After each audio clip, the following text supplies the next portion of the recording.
Hello guys, I'm back. It's been a few days. In this video, we're going to be going over the latest super capital update, which involves modules. Modules are abilities all super capitals have. There's been some discussions on how to rate these, so I'm going to be giving my 2 cents on it while also giving you some information that will help you in the future.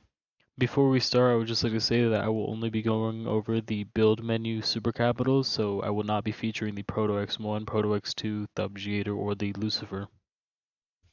Alright, so the first ship we're going to go over is the Astraeus. The Astraeus has a 5,000 stud area of effect that gives its team and all allied ships a 75% accuracy boost, which lasts for 30 seconds.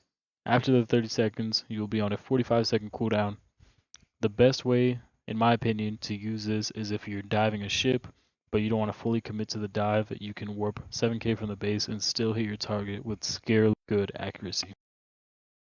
Alright, so now we're going to demonstrate the accuracy buff by putting a Sovereign about 5,000 away from the Astraeus, and the Astraeus is going to try and snipe it.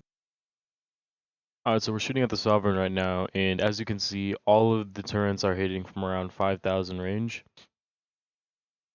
If you want to use the Astraeus competitively, you have to understand that all of its turrets are on the top, so you have to make sure that no one is ever getting below you. It does have 50,000 health, which is crazy. That's like Subjugator level, so it should be really hard to lose this.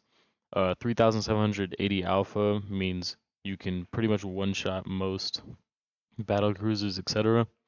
The mobility isn't really a problem because it has such high range that you don't even need to be near the enemy. I'm going to be giving the Astraeus a 5 out of 10. The module itself is really useful in most situations. Its health being 50,000 shield is crazy. That's really good. The range being 8,000 studs reaffirms it as a ship that can shoot from long ranges, and then it also piggybacks on the module because you can shoot from long distances and the module gives it that accuracy it was always lacking. Gun placement is one of the main downsides on this ship just because all of its turrets are on the top, meaning it has a huge blind spots on the bottom. The mobility doesn't really matter to be honest, but I'm gonna have to give it a 4 out of 10 just because it's so slow and the turn speed is so low.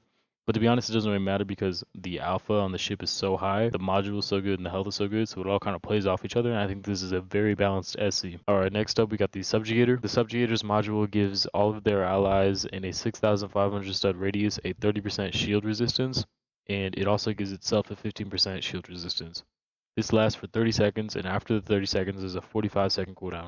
Alright, so we're going to compare by having a prototype X2 shoot at the Subjugator until it's hold, and on one side we're going to have it pop the module, and on the other we're not going to have the Subjugator use the module, and we're going to compare and contrast and see the differences and how much that 15% affects itself.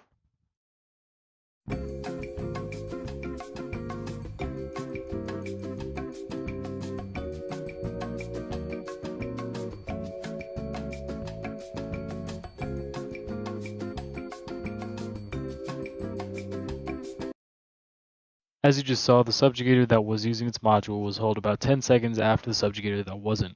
The development team took into account the role of the Subjugator in fleets, which is why they had given 30% to the Subjugator's allies and only 15% to itself.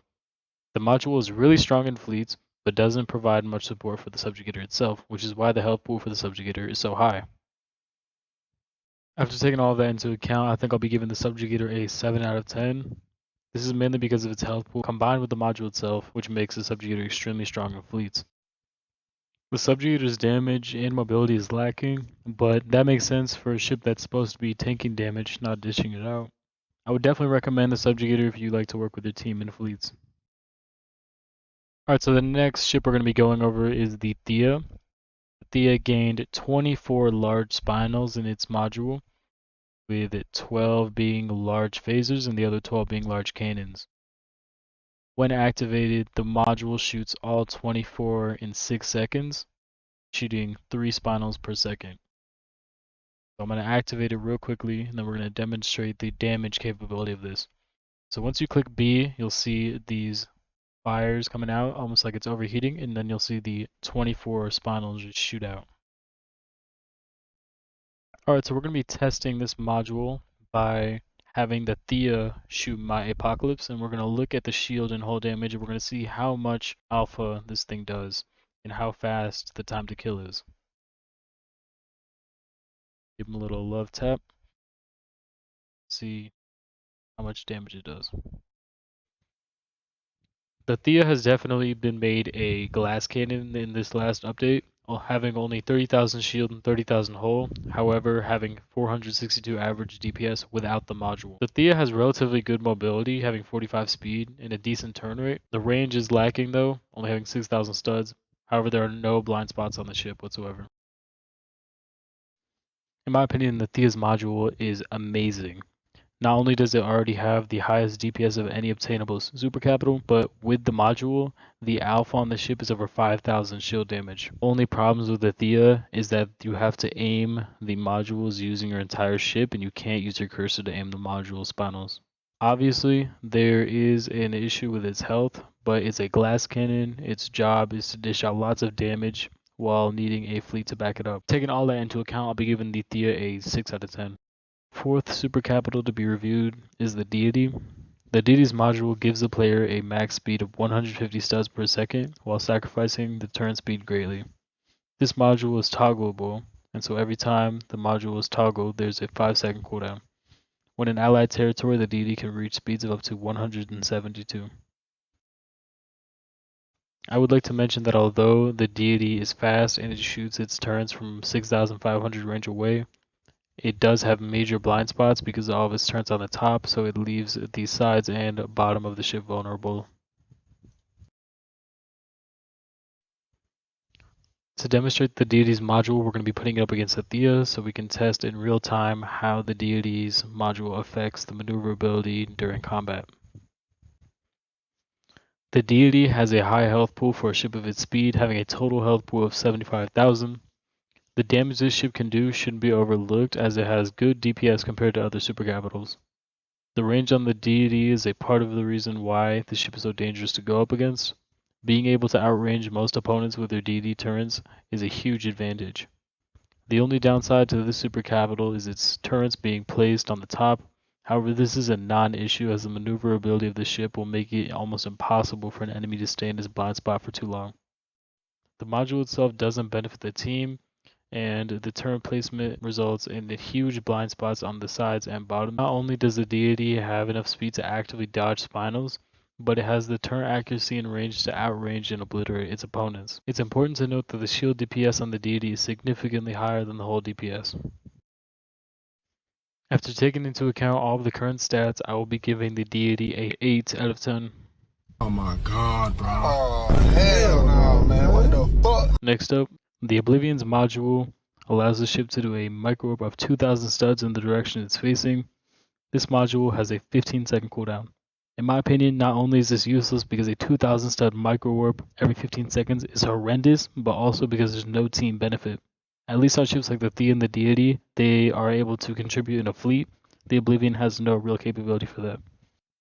In order to demonstrate this horrific module, we're going to be underwarping a base and using the microwarp to correct the warp, which is the only real use this would have. The Oblivion has a relatively high health of 77,500 total health, with a below average DPS of 311.